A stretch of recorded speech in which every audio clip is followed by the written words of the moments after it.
그들이 광야 사막길에서 방황하며 거주할 성읍을 찾지 못하고 줄이고 목이 말라 그들의 영혼이 그들 안에서 피곤하였도다. 이에 그들이 근심 중에 여호와께 부르짖음에 그들의 고통에서 건지시고 또 바른 길로 인도하사 거주할 성읍에 이르게 하셨도다.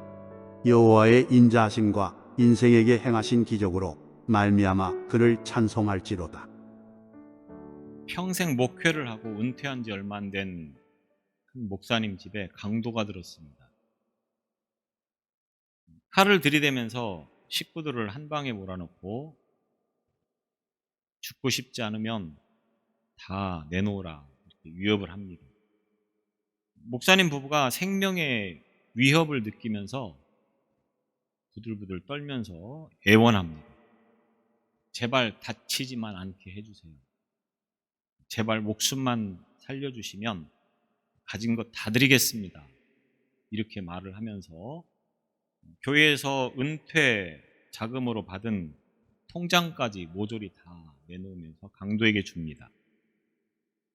강도는 가족들을 묶고 그 다음에 이불을 뒤집어 씌운 다음에 10분 안에 일어나면 온 가족이 다 죽을 것입니다. 이렇게 말을 한 다음에 떠나게 됩니다. 그런데 목사님이 이불을 뒤집어 쓰고 땅바닥에 바짝 엎드려서 부들부들 떨고 있을 때 하나님의 음성이 들려왔습니다. 내 사랑하는 종아, 목숨만 살려주시면 가진 것 다 드리겠습니다. 그것을 내가 얼마나 듣고 싶어 했는지 아느냐. 드디어 내가 듣고 싶었던 그 말을 들을 수 있게 됐구나. 그런데 하필이면 그 말을 꼭 강도 앞에서 해야 됐느냐.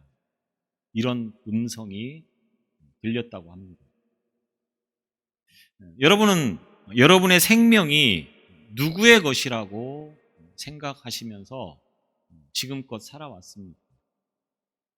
지금 내가 이 자리에 있을 수 있게 된 것은 과연 무엇 때문에, 어떤 힘에 의해서 지금 내가 이 자리에 설 수 있었는가라고 하는 것을 한번 생각해 보는 시간이 되었으면 좋겠습니다. 감사, 우리가 교회가 절기를 지키는데 그 가운데 두 번의 감사 절기가 있습니다. 맥추 감사와 추수 감사. 감사를 드리는데 이 감사라고 하는 말을 사전에서 보면 고마움을 나타내는 인사, 또 고맙게 여김, 또 뭐 그런 마음이라고 사전에서 그렇게 의미를 말하고 있습니다. 한자로 보면 이 감사를 느낄감, 그 다음에 살해할 사, 이렇게 감사라고 이야기를 합니다. 한자어로만 보면 감사하다고 느끼는 것. 그래서 감사해서 이제 살해하는 그것을 곧 감사라고 그렇게 이야기를 하고 있는 것입니다. 그래서 감사는 마음에서 우러나오는 것이 진짜 감사가 되는 거죠. 다시 말하면 우러나올 때만 할 수 있는 것이고 우러나와서 하는 것이 진짜로 감사라고 하는 겁니다.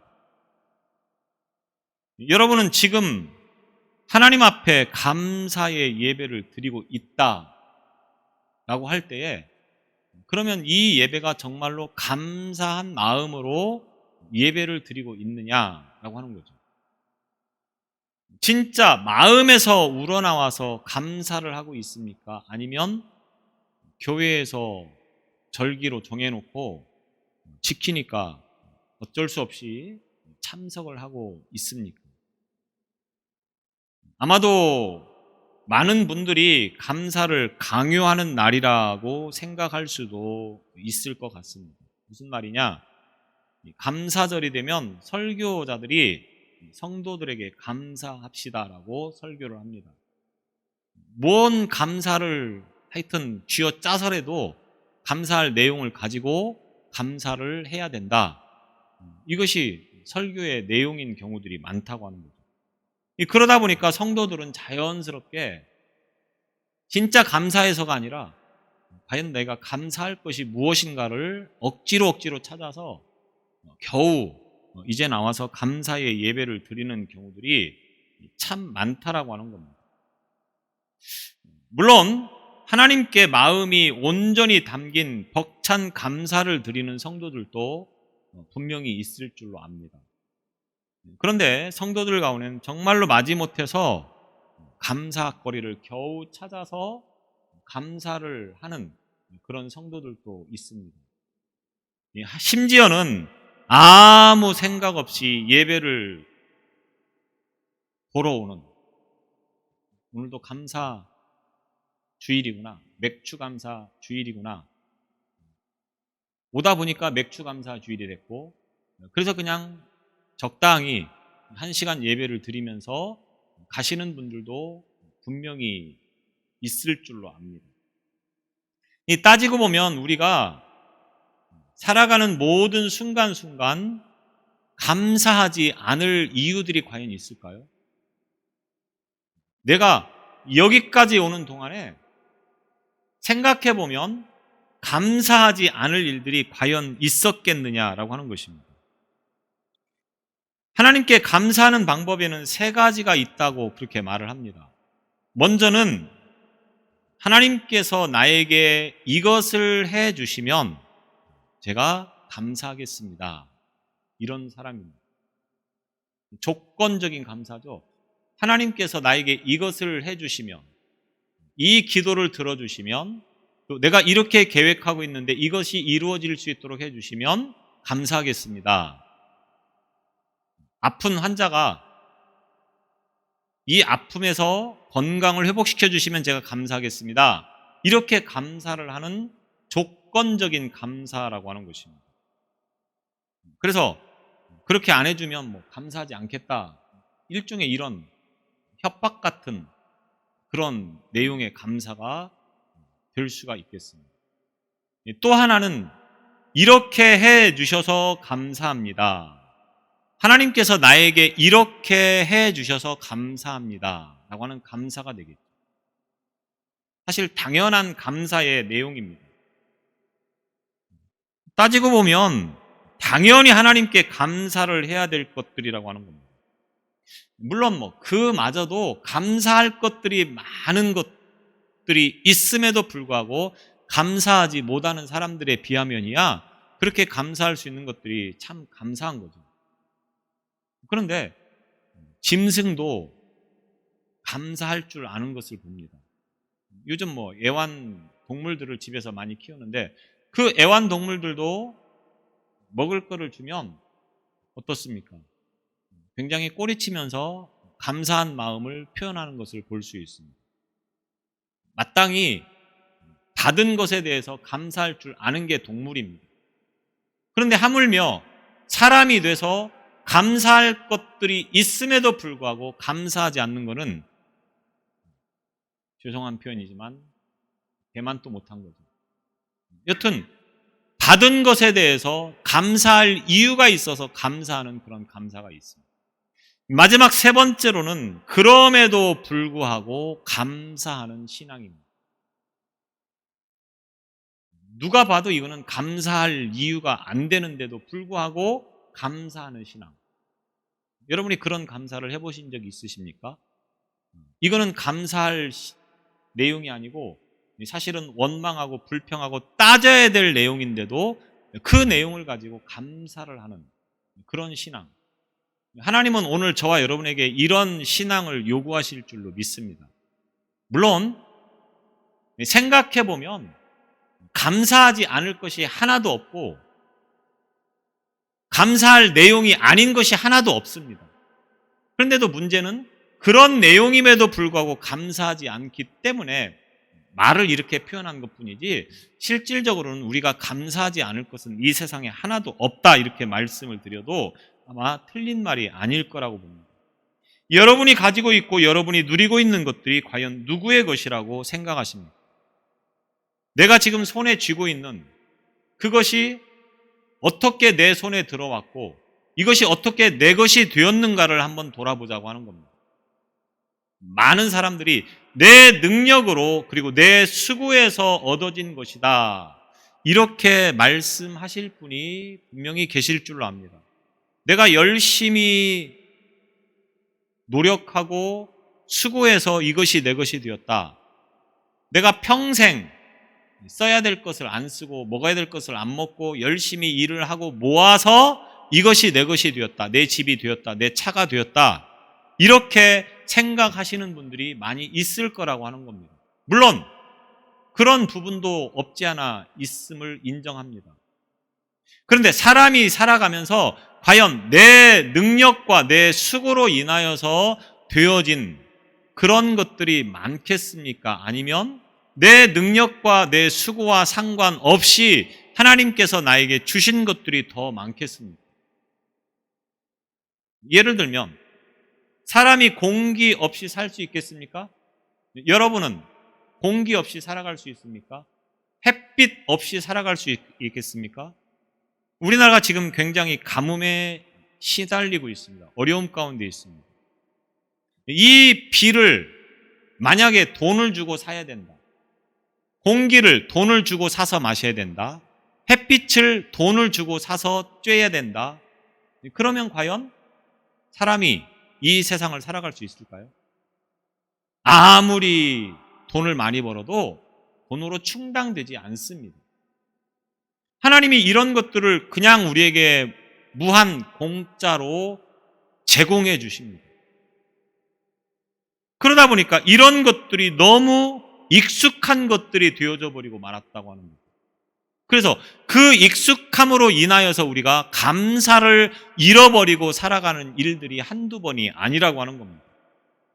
익숙함이라고 하는 것은 사람들을 대단히 편하고 또 안정되게 살아가는 이유가 되기도 하겠지만 이 익숙함이라고 하는 것이 때로는 감사함을 잃어버리게 만드는 이유가 되어지는 것들을 우리가 많이 목격하게 되어집니다.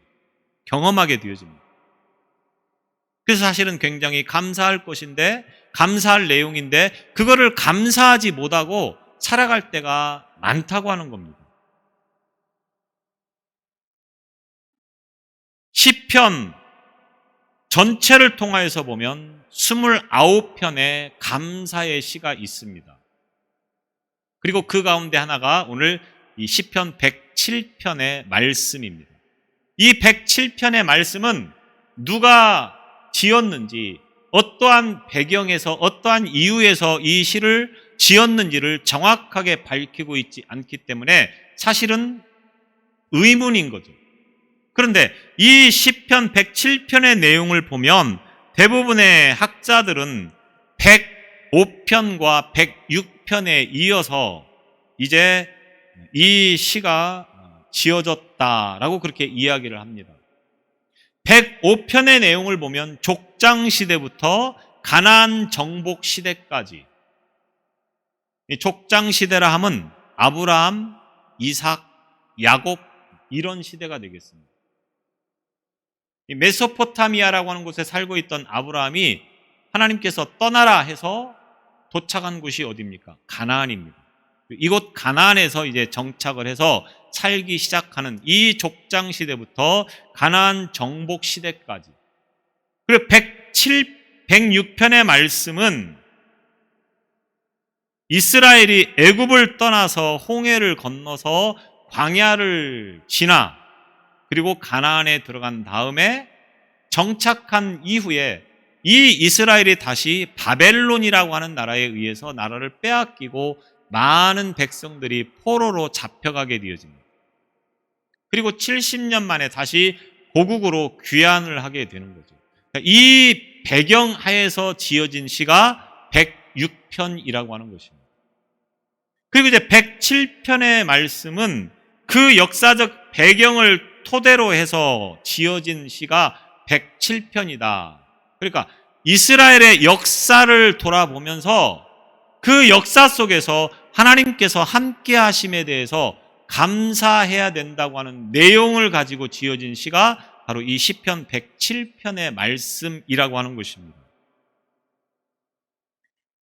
그래서 저자가 누구인지를 정확하게 알 수 없고 또 정확한 이 시의 배경에 대해서 알 수는 없지만 분명히 그 내용을 통해서 보면 아마도 이스라엘 역사를 돌아보면서 그 역사 속에서 하나님께서 이스라엘을 어떻게 지켜주시고 어떻게 돌봐주시고 어떻게 보호해 주셨는가를 알고 거기에 대해서 감사한 마음을 가지고 우리가 찬양해야 된다라고 하는 내용을 가지고 기록된 것이 바로 이 107편이라고 말씀을 드릴 수 있다고 하는 것입니다. 그래서 오늘 1절에 보면 여호와께 감사하라. 그는 선하시며 그 인자하심이 영원함이로다. 이렇게 시작을 하고 있습니다. 여호와께 감사하라. 감사하라고 말씀하고 있습니다. 감사는 자연스러운 것이어야 합니다. 그런데 우리가 생각만큼 그렇게 감사가 자연스럽지 않은 경우를 많이 목격하게 됩니다. 여러분이 주로 감사할 때 어떤 감사가 터져나옵니까? 왜 우리는 자주 그렇게 감사드리는 일에 인색할 것 같습니까? 여러 가지 많은 이유가 있는데 대표적인 것 하나가 감사라고 하는 것을 너무 좋은 곳에서만 연관지어서 생각을 하기 때문에 그렇다고 하는 겁니다. 무슨 말이냐? 뭐 엄청나게 복을 받아야 감사한다 이겁니다. 우리 교회에 사중복음이라고 하는 교리가 있습니다. 이 성결교회의 사중복음 하면 중생, 성결, 신유, 재림입니다. 그 가운데 신유라고 하는 것이 있습니다. 신유가 뭡니까? 병에서 고침받은 것을 신유라고 이야기를 합니다. 신유의 은혜를 통하여서 감사하는 경우가 참 많습니다. 그런데 이 신유는 병에서 고침받은 것에 대한 것을 신유라고 말을 하지만 또 신유는 뭐냐 하면 아프지 않고 건강한 것도 신유라고 하는 겁니다. 신유의 은사를 받았다, 신유의 은혜를 입었다 했을 때 꼭 아파서 고침받은 것만 신유의 은혜를 입은 것이 아니고 건강하게 사는 것을 신유라 이렇게 이야기를 할 수 있다고 하는 겁니다. 근데 대다수 많은 분들이 생각할 때 아팠다가 고침을 받으면 감사합니다. 그런데 건강한 것에 대해서는 감사하지 않는다고 하는 겁니다. 아니, 감사할 줄 모르는 경우들이 많다고 하는 겁니다. 그래서 감사헌금 할 때도 뭡니까? 고쳐주셔서 감사합니다. 치유해 주셔서 감사합니다. 이런 감사는 있는데 건강하게 해주셔서 감사합니다는 제가 별로 못 봤습니다. 이렇게 감사라고 하는 것을 꼭 크게 생각을 해서 감사하는 경우들이 많다 보니까 감사가 굉장히 인색하다고 하는 겁니다. 다시 말씀을 드리지만 우리가 살아가면서 감사해야 될 내용들은 한두 가지가 아닌 거죠. 오늘 시편 107편을 통해서 시인이 말하고자 하는 것도 그런 겁니다. 작은 것들, 그래서 익숙했지만 그래서 감사할 줄 모르는 그런 내용들을 가지고 감사하자고 하는 겁니다. 이스라엘의 역사를 이야기하고 있지만 실질적으로 이것은 오늘 저와 여러분의 삶이라고 말씀을 드릴 수가 있겠습니다. 무슨 말이냐? 이스라엘의 역사를 돌아보면 모든 순간순간이 다 위기였고 어려움이었다라고 말을 할 수가 있겠습니다. 애굽을 탈출하는 그 순간부터 가나안에 들어가기까지 40여 년의 그 광야 생활을 돌아보면 이스라엘 민족은 감사하지 않을 수가 없습니다. 왜? 광야라고 하는 곳은 사람이 먹고 살 만한 지역이 아닙니다. 농사를 지을 수 있는 것이 아니고 그렇다고 해서 뭐 배고픔을 해결해 줄 만한 그런 어떤 이유들이 광야에는 존재하지 않습니다. 또 물이 없어서 굉장히 갈증을 느낄 수밖에 없는 곳이 광야라고 하는 겁니다. 그런데 200만이 넘는 그 이스라엘 민족이 40여 년을 이 광야에서 생활을 했다고 하는 겁니다. 그 보면 굶어 죽었다는 사람 한 사람도 없고 갈증 나서 죽었다는 사람 한 사람도 없습니다. 물론 원망하고 불평하다 죽은 사람은 많습니다. 그런데 굶어 죽거나 갈증이 나서 죽은 사람은 한 사람도 없다고 하는 겁니다. 왜 그렇습니까? 이스라엘 민족이 능력이 있어서입니까? 하나님께서 그들을 지켜주시고 보호해 주셨기 때문에 가능한 일이었다라고 하는 겁니다. 그거 하나만으로도 이스라엘 민족은 감사하면서 평생을 살아도 부족하다. 이것이 곧 시인이 고백하고 있는 내용이라고 하는 겁니다. 오늘날 우리들의 삶은 어떻습니까? 이스라엘 민족과 다르지 않다고 하는 겁니다. 우리가 내 능력과 내 노력과 내 수고로 인하여서 되어진 것이 많습니까? 아니면 하나님의 은혜로 말미암아 혜택을 누리는 것들이 훨씬 더 많습니까? 앞서 말씀을 드렸지만 우리들은 하나님께서 우리에게 무한 공급해 주시는 그 혜택들로 인하여서 누리는 것들이 훨씬 더 크고 많다고 하는 사실을 기억해야 됩니다. 그래서 감사해야 된다고 하는 겁니다. 오늘 본문 2절에 보면 여호와의 속량을 받은 자들은 이같이 말할지어다. 여호와께서 대적의 손에서 그들을 속량하사 이스라엘이 감사해야 될 이유를 구체적으로 말하고 있습니다. 여호와께서 속량을 시켜주신 것에 감사해야 된다 이 말입니다. 속량이라고 하는 말이 무슨 말입니까? 값을 치르고 노예를 풀어주는 것. 노예 생활을 하고 있는데 누군가가 와서 그 값을 대신 치러주고 그가 노예에서 해방될 수 있도록 해준 것이 속량이라고 하는 겁니다. 이스라엘 민족이 노예 생활을 하고 있는데 어디에서? 애굽에서 하나님께서 그 값을 대신 치러 주시고 그들을 이 애굽 땅에서 해방시켜 주셨다고 하는 것입니다. 이스라엘이 광야에서 노예 생활을 하고 있는데 자연의 환경의 지배를 받으면서 노예 생활을 하고 있는데 하나님께서 그들을 지켜주셔서 그들이 아무 사고 없이 광야 생활을 잘 할 수 있도록 해방시켜 주셨다. 그 은혜를 인하여서 감사해야 된다라고 하는 것입니다. 이스라엘이 바벨론이라고 하는 나라를 빼앗기고 그리고 많은 백성들이 포로로 잡혀가는 사건을 잘 기억하실 겁니다. 한 나라를 빼앗기고 포로로 잡혀갔다. 이 잡혀간 포로들이 생각할 수 있는 것은 무엇이겠습니까? 나라가 다시 힘을 키워서 이 바벨론을 물리치고 그리고 우리를 다시 고국으로 돌아갈 수 있게 해 주기만을 간절히 열망할 것입니다. 그런데 현실은 어떻습니까? 이스라엘이라고 하는 이 나라를 빼앗긴 상태이기 때문에 다시 회복할 수 있는 길은 없습니다. 실질적으로. 우리나라가 일본에게 나라를 빼앗겼을 때 우리나라의 주권을 다시 되찾은 것은 무엇 때문입니까? 광복군이 열심히 싸워서입니까? 독립투사들이 목숨을 걸고 독립을 위해서 싸웠기 때문에 가능한 것입니까? 물론 그런 부분도 일부 있겠죠. 그러나 가장 결정적인 것은 뭡니까? 일본이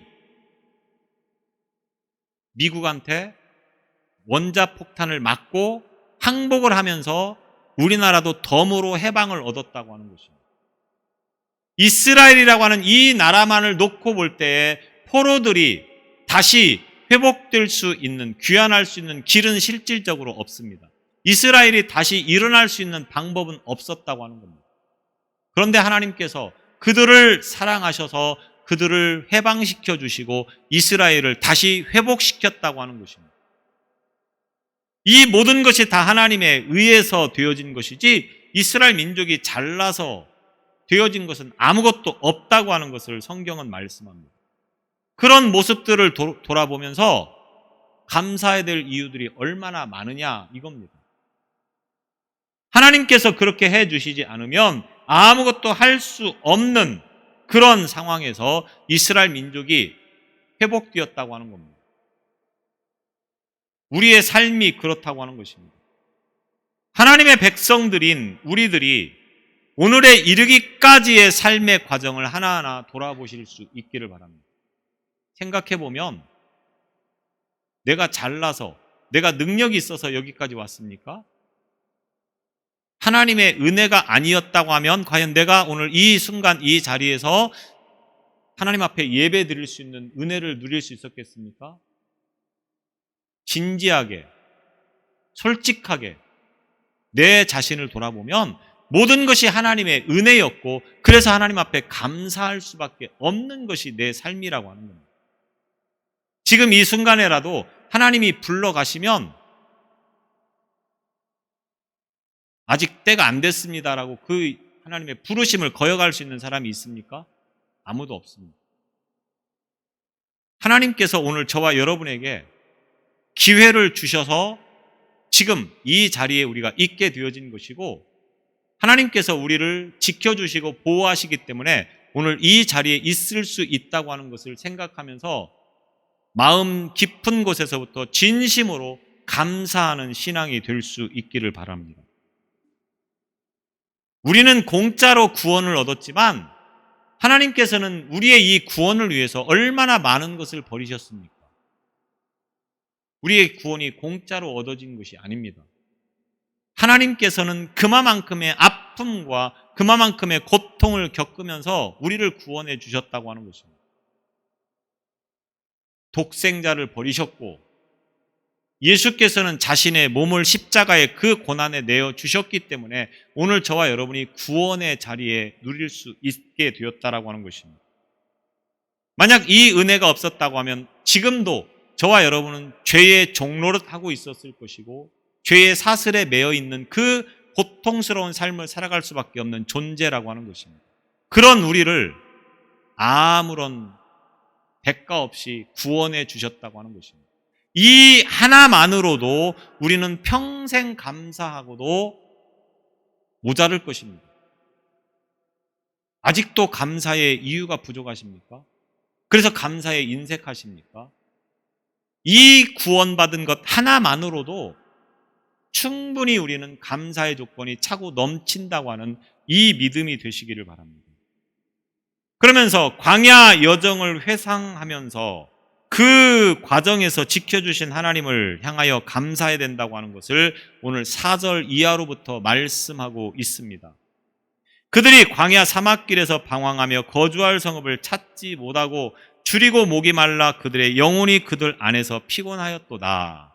4절 5절에 보면 이렇게 말하고 있습니다. 이스라엘이 광야 사막길에서 방황하며 거주할 성읍을 찾지 못했다. 광야에서 방황할 수밖에 없는 이유, 거주할 성읍을 찾지 못할 수밖에 없는 이유, 왜 그렇습니까? 그들이 하나님의 말씀에 불순종하고 하나님의 뜻대로 살지 못하였기 때문에, 다시 말하면 하나님께 거역했기 때문에 일어난 결과라고 하는 것입니다. 그들은 평생 광야에서 방황하다가 죽어도 할 말 없는 존재들입니다. 그들은 평생 거할 성을 찾지 못하고 방황하며 살다가 죽어도 할 말이 없는 존재들입니다. 왜? 그들이 잘못해서 일어난 문제이기 때문에 그렇다라고 하는 것입니다. 이스라엘이 출애굽 후 광야에서 40년을 방황한 이유, 바벨론의 나라를 빼앗기고 포로로 잡혀간 이유, 그것은 다른 것에 이유가 있는 것이 아니고 그들 스스로가 그렇게 살았기 때문이라고 하는 겁니다. 이것은 우리의 삶도 마찬가지입니다. 우리가 하나님으로부터 버림받아도 할 말 없는 인생을 살지 않았습니까? 여러분이 살면서 하나님의 말씀 앞에 온전히 순종하였습니까? 오직 믿음으로 하나님만 바라보며 살아왔습니까? 하나님께서 내 삶의 주인이시고 예수께서 내 삶의 주인이시라고 하는 이 믿음을 가지고 살아오셨습니까? 그렇지 못한 부분들이 분명히 있을 줄 압니다. 그리고 이 하나님의 뜻대로 하나님의 말씀을 거역하며 살아간 결과는 뭡니까? 자업자득이라고 하는 말이 있죠. 그 결과는 죽음입니다. 하나님이 나를 버리셔도, 하나님이 여러분을 버리셔도 여러분은 할 말이 있습니까? 그런데 그 하나님이 어떤 하나님이신가? 6절 이하로부터 보면 하나님께서 그 광야에서 방황하는, 거할성을 찾지 못하고 방황하는 그 이스라엘 민족을 불쌍히 여기셔서 어떤 은혜를 베푸셨습니까? 이에 그들이 근심 중에 여호와께 부르짖음에 그들의 고통에서 건지시고 또 바른 길로 인도하사 거주할 성읍에 이르게 하셨도다. 하나님께서 그들을 불쌍히 여기셔서 거주할 성읍을 찾게 하셨고 그 방황을 멈추게 하셨다고 하는 것입니다. 그들이 잘나서가 아닙니다. 그들이 능력이 있어서가 아닙니다. 그들을 불쌍히 여기셔서 하나님께서 그렇게 길을 열어주셨다고 하는 것입니다. 그래서 그들은 그 땅에서 안정적인 삶을 살아갈 수 있게 되었다고 하는 겁니다. 이것이 얼마나 하나님의 큰 은혜냐.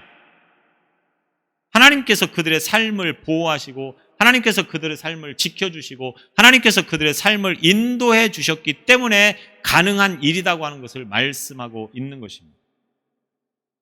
그런데 오늘 저와 여러분의 삶은 어떻습니까? 우리 국가적으로 개인적으로 과연 하나님의 보호하심이 없었다고 하면 우리나라 역사를 봐도 굉장히 큰 위기가 많았던 나라입니다. 나라 자체가 없어져 버릴 수많은 위기들이 있었습니다. 그 위기들을 극복할 수 있는 힘은, 능력은 무엇이었습니까? 우리나라 국민이 똑똑해서 잘나서 결코 그런 착각에서 우리는 벗어나야 된다고 하는 겁니다. 하나님의 은혜가 아니면 안 되는 일이었습니다.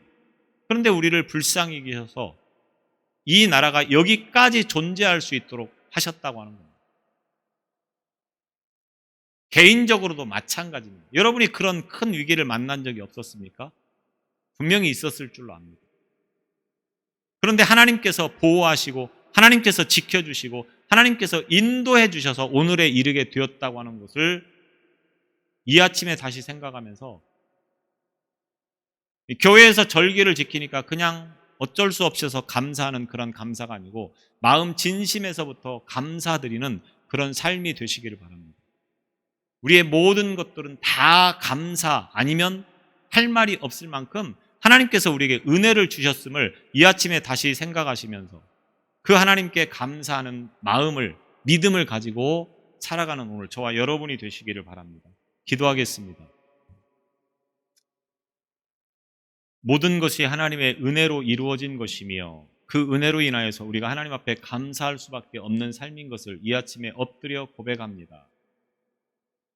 죽을 수밖에 없는 인생들에게 독생자 예수 그리스도를 보내주셔서 그 그리스도의 은혜로 말미암아 구원에 이르게 하심 이 하나만으로도 평생 감사가 넘쳐야 될 우리의 삶인 것을 다시금 깨닫게 하여 주옵소서.